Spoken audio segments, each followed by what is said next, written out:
Hello Dominions fans.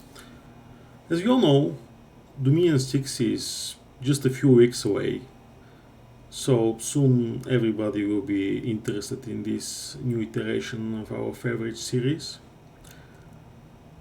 Prior to that, though, I think there is a last moment to actually show some of my games from Dominions 5, starting with a few highlights from the 2020 tournament qualifier where I played early age Arcocephaly.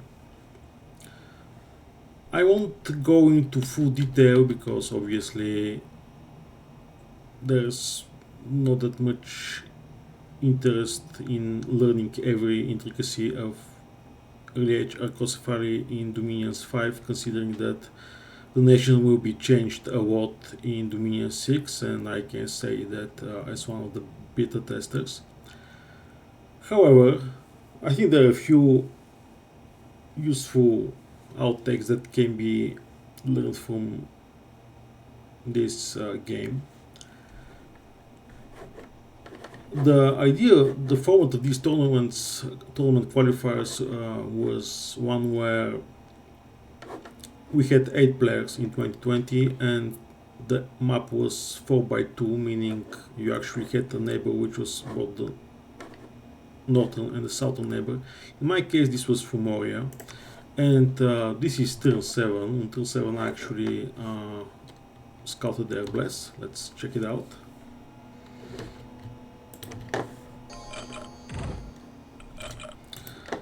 So Fumoria's bless is, we see only attack skill and board search, but based on their pretenders titles, I can say they also have hidden, most likely dormant incarnate bless.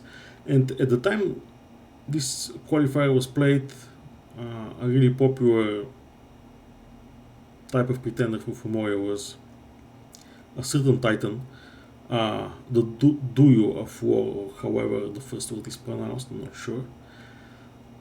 This is Nature Fire Blood Titan, and meaning almost certainly Fumoria will try to gear it up once it is available around turn 13. On this turn you also scout Somatria's Bless, which are our eastern neighbors. They have a fairly typical imprisoned Bless, but what's important here is that they actually, as you can see, they have attack skill, magic weapons, poison resistance, defense skill, board search, some dark vision, reinvigoration, mountain survival, combat speed, which is from obviously the defense skill other part. However, what they lack is strength, and this may be a big issue for them in my opinion in the near future, but we'll see how this goes.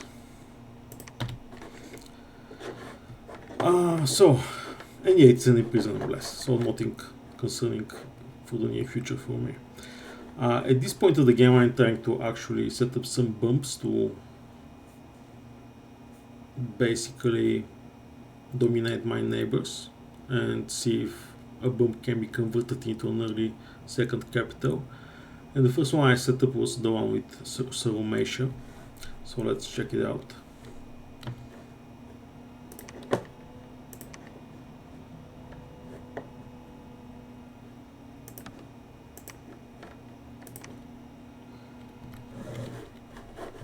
So they could not expect us arriving here. I mean, they could in general, but they didn't see anything indicating that the Wind Riders will be going in this province this turn, tonight.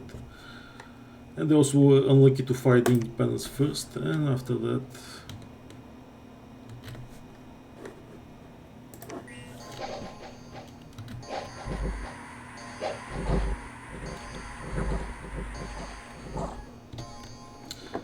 basically they lose pretty much a expansion group and the province, of course. And after this they agree to a non-aggression pact with me, NAP3. And that makes sense for me because I'm not concerned about servo mesh that much at all. My biggest concern by far is Mictron, which are based around here.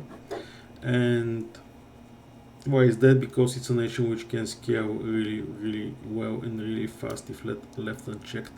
And I cannot be sure that players like servo mesh or others will be able to check Mictron. I must make sure that the significant threat to my victory is dealt with by me, just in case. However, since we are diagonal neighbors, while I did consider a diagonal war, it was yet to be seen if that would be possible, depending on how things develop with my other neighbors. And one of them, the last one I haven't mentioned, the western neighbor, is Rus, and I think in the near future we actually managed to bomb them. Let's check out this turn.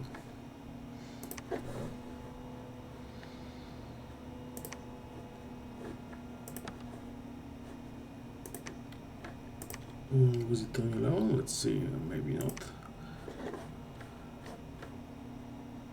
Alright, so here on turn 11 we spot expansion party for Rus, and that was an opportunity for us. Right now on turn 11 you can see that actually we are scouting drones here on one other province which has a lot of heavy cavalry, but I'm not actually expanding. Stuff is chilling in the capital. We are also probably ready with gear for the Prophet so that we can let him lead an offensive war. Again, this is turn 11. Let's see what happens on turn 12.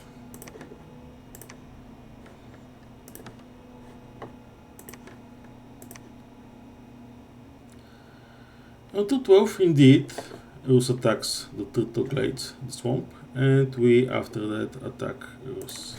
Again, slightly lucky because they fought the independence, but nevertheless we were going to have a decisive victory.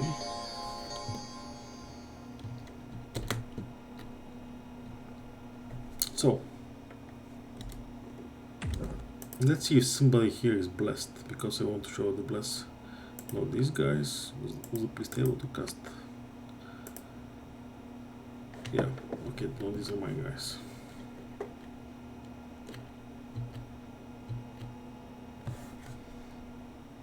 Okay, let's see.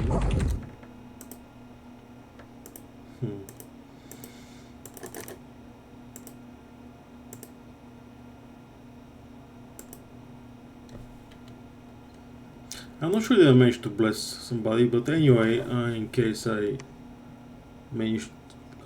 by this point I knew what their bless is. Basically, what their bless is suggests that they have imprisoned Bone Guider Idol of Sorcery, a type of pretender which was popular then and is still popular now in the 2022 finals in the late age, where two nations have exactly this kind of pretender.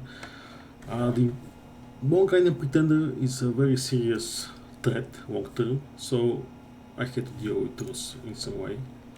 And the destruction of their expansion party was a good start. And here what exactly happens or falls from this destruction. Basically, I lose only one Wind Rider, they lose 12 Skin Shifters. Not only that, but actually, because obviously this was the recent party recruited in Rus itself, right now they don't have any force close to us, and we actually have plenty of strength here. However, I even have another strength, which is another group which can attack from here the Rus as well, because I'll go over this in my next video. This Rainbow Bless I'm using, Imprisoned Rainbow, for the Wind Riders includes larger, so they have enough map move to actually move over 3 enemy provinces and still be able to attack. Meaning that not only Rus cannot be saved, any kind of PD dump or whatever they have available will be defeated by the amount of wind riders I'm going to send there. But also, we have so much larger flight power that Rus will be basically siege down in just this turn. And next turn, which will be basically turn 13, I'm going to capture Rus.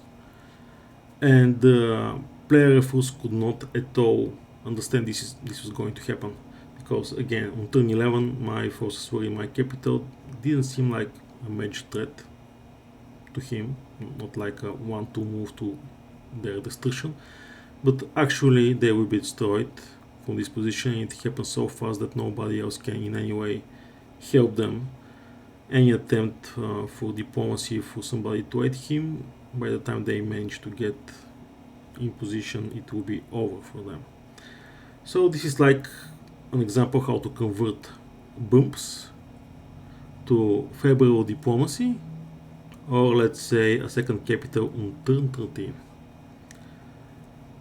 So that's all for my first video. Next video will cover my bless and also what actually happens in my first relatively more serious war in this game. Thanks everybody for watching. See ya.